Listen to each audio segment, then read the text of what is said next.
मला जे काही बोलायचंय ते ऐकून घेशील?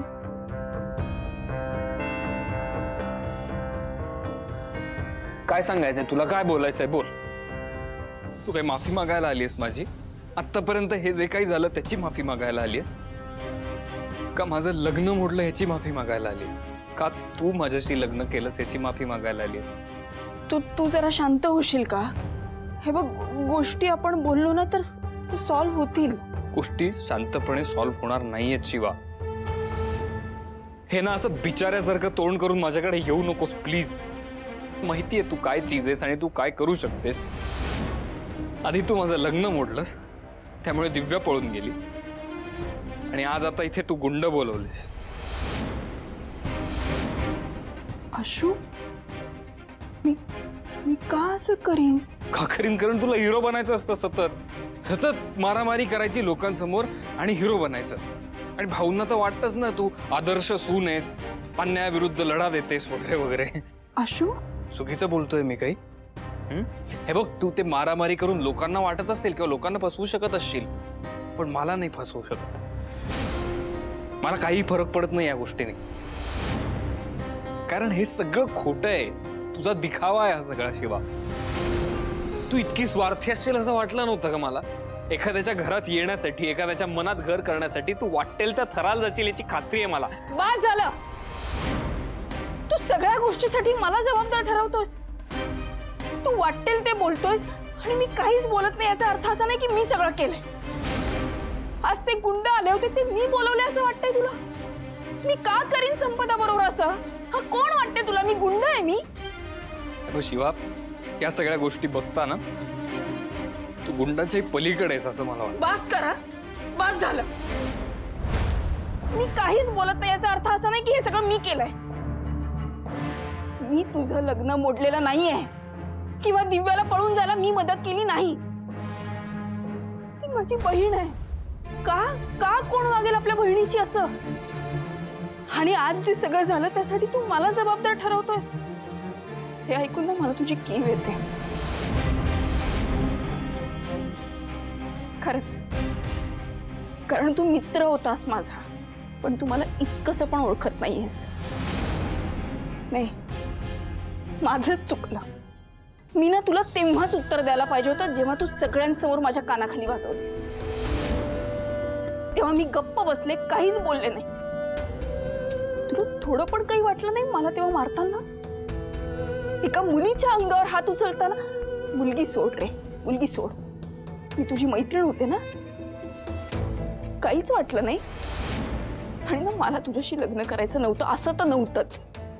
मी हे सगळं भाऊंसाठी केलं, त्यांची तुझ्याबद्दलची धडपड बघून केलं. ते तुझ्यासाठी जेवढं करतात ना तितकं कोणीच करत नाही. आणि मलाही असं लग्न करायचं नव्हतं, कधीच नव्हतं. पण असो, तुला ते कधीच कळणार नाही. मी फक्त आज जे झालं ना त्यासाठी सॉरी बोलायला आले होते, पण तू माझं कधीच ऐकून घेणार नाही हे मला माहीत असायला पाहिजे होतं. फक्त राग करशील, करत राहा.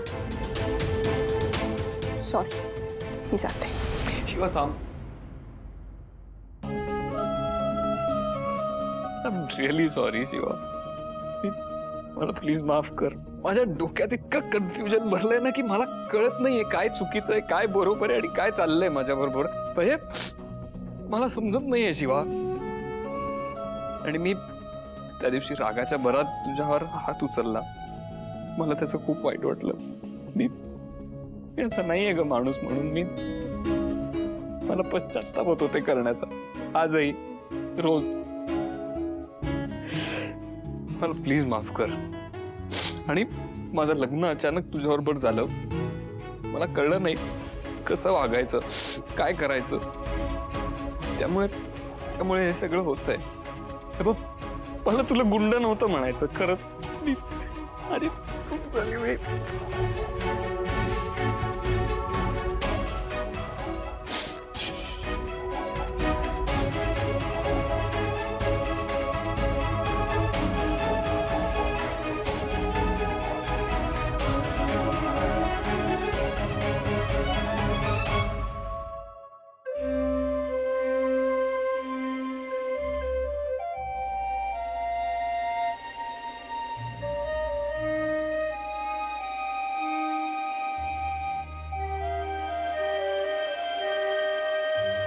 आशू बाहेर काय करतोय?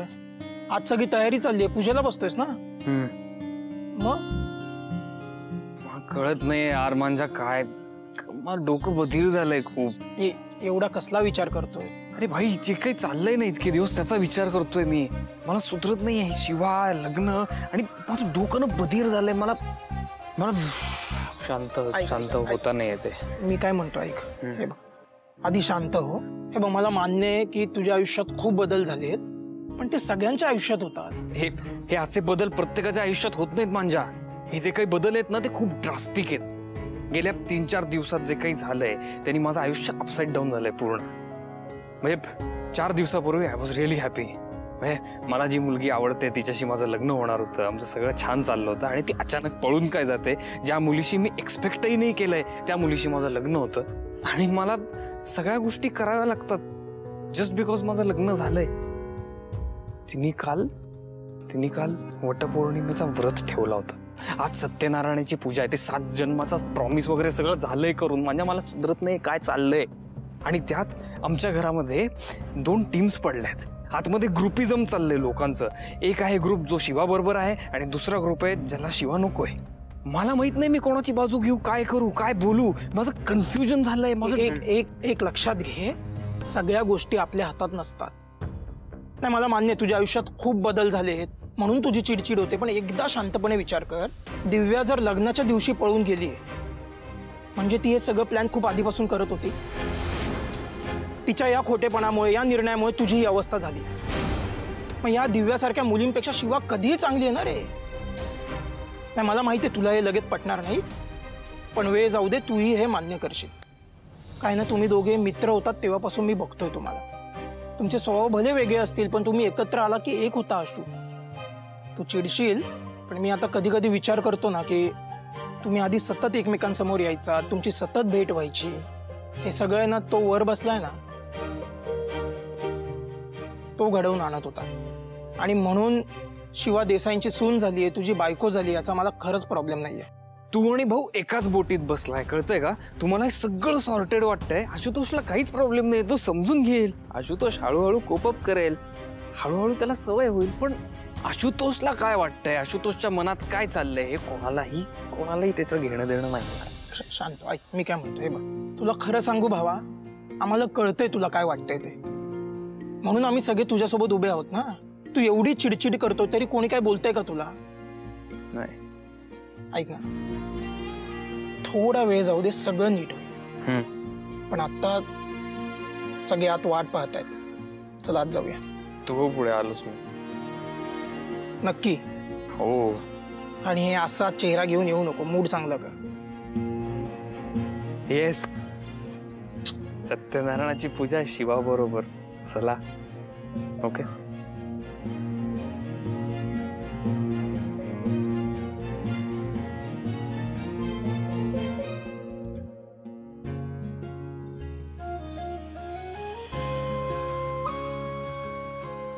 दोघांनी बसा पूजेला.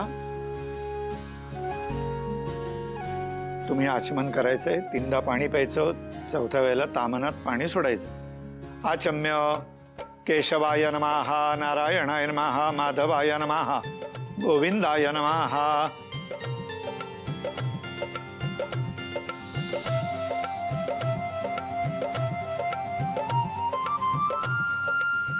आता हळद कुंकू लावायला पुढे या.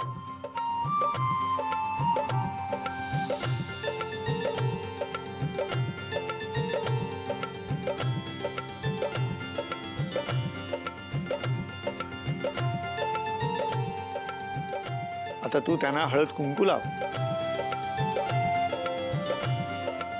अगं, हळद आधी लावायची असते, मग कुंकू लावायचं असतं. पुढे आता लक्षात ठेव.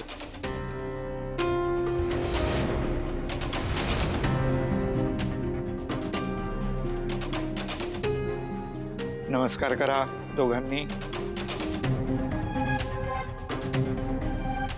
काय ग, काल म्हणे हिने मारामारी केली, खरंय की काय? हो ना. अगं, आशू आणि संपदाला हिच्या सुनेनीच वाचवलं म्हणतात. काय म्हणतेस? डेअरिंग बाज आहे बाई. अक्षतांबरोबर पाणी हातात घ्यायचं आहे. तुम्ही हाताला हात लावायचा आहे. अहो उजवा हात लावा.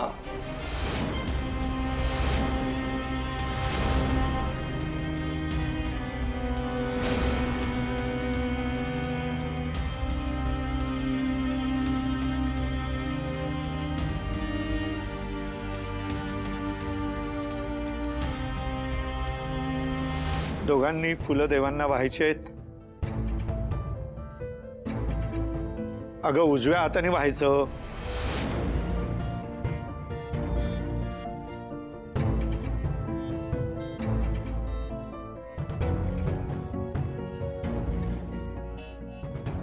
सीता, अगं कसली भारी आहे ग तुझी सून. काल 7-8 पुरुषांना तिने असं लोळवलं. आजकालच्या मुली म्हणजे ना बाबा काही सांगू शकत नाही ग बाई. हो ना. अगं सीता, आता तुला कशाचीच काळजी करायची गरज नाही. आता तुझ्या घरी एक हक्काचा बॉडीगार्ड आलाय. काही म्हणा बाई, नवीन सुनेची दृष्टच काढायला हवी. आता आरतीसाठी सगळ्यांनी उभे राहा.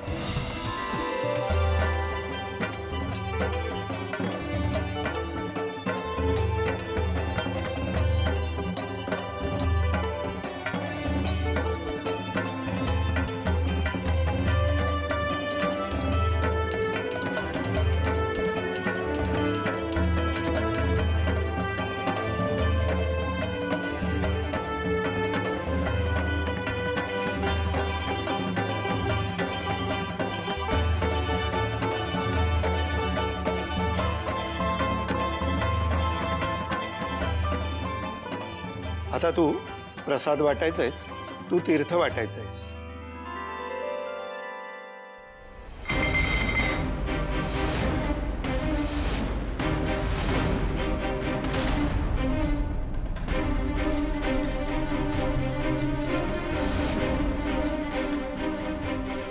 असू दे. आता तू सगळ्या सौभाग्यवतींना हळद कुंकुला तीर्थ कोणतरी दुसरं वाटेल.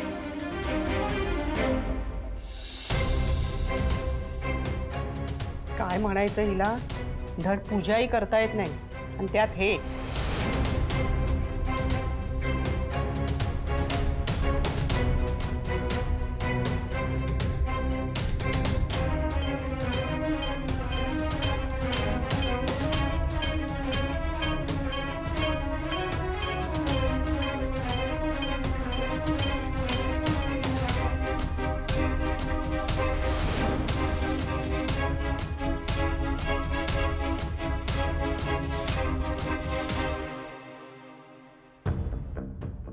सीता, चल आता मी निघतो. Sita, all the best.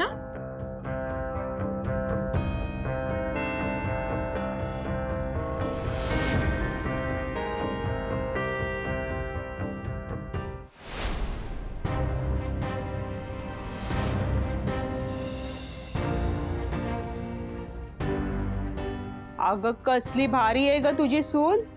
काल 7-8 पुरुषांना तिने असं लोळवलं. अगं सीता, आता तुला कशाचीच काळजी करायची गरज नाही. आता तुझ्या घरी एक हक्काचा बॉडीगार्ड आलाय. काय म्हणायचं हिला, धड पूजाही करता येत नाही.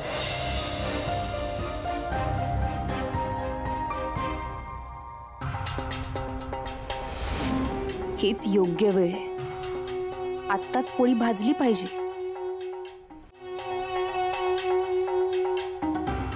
आई,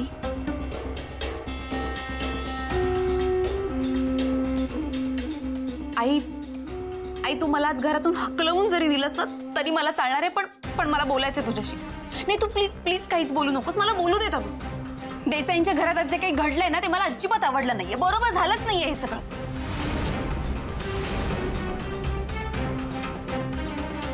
आई, अगं तू अशी शांत का बसतेस?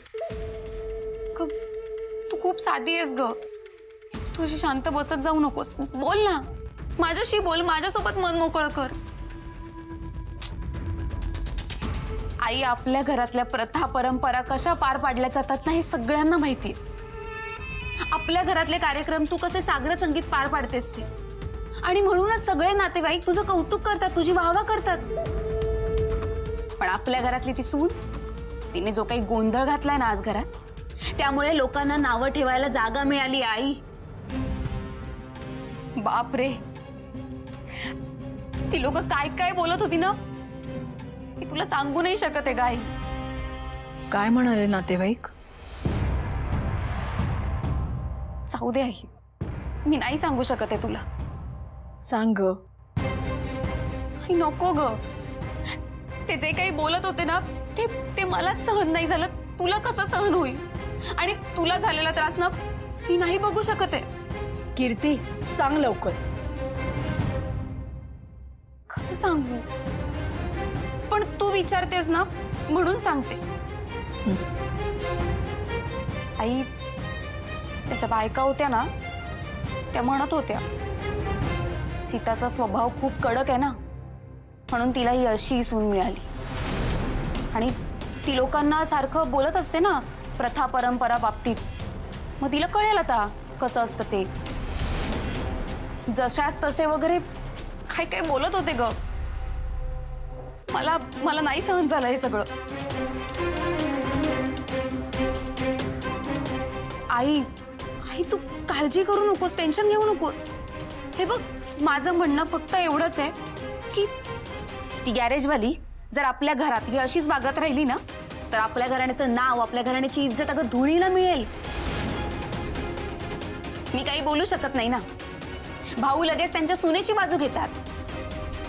पण आई प्लीज, मी पुन्हा तुला रिक्वेस्ट करते, हे बघ, आपल्या हातातून हे सगळं निसटून जाण्याच्या आधी ना तुला काहीतरी स्टँड घ्यावा लागणार आहे. कीर्ती,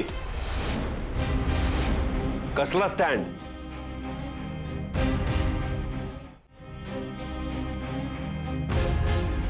काय झालं सीता? काय ग कीर्ती, एवढी घाबरली कायस? नाही. आणि कसला स्टँड का घ्यायचा आहे?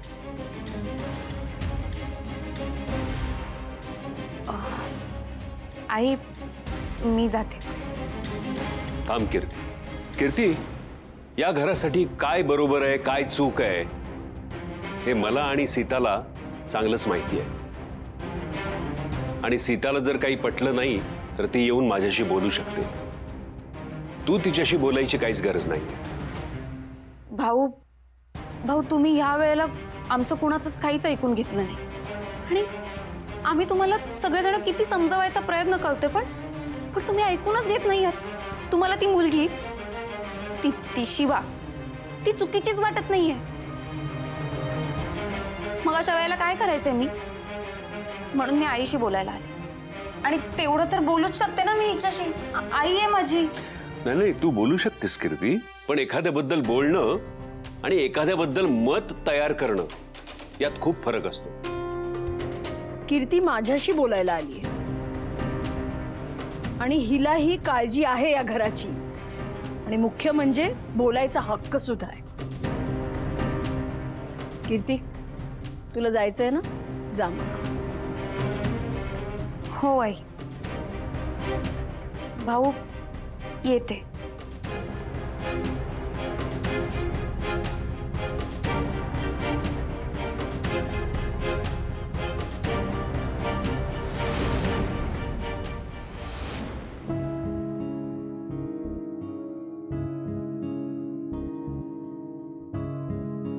सीता, आता काय झालंय सीता?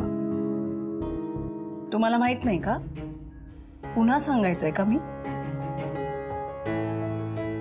हे बघ, शिवाकडून पूजेमध्ये आज ज्या काही छोट्या मोठ्या चुका झाल्या त्या कुणाकडनंही होतात की ग. आणि लहान आहे ती, शिकेल ना.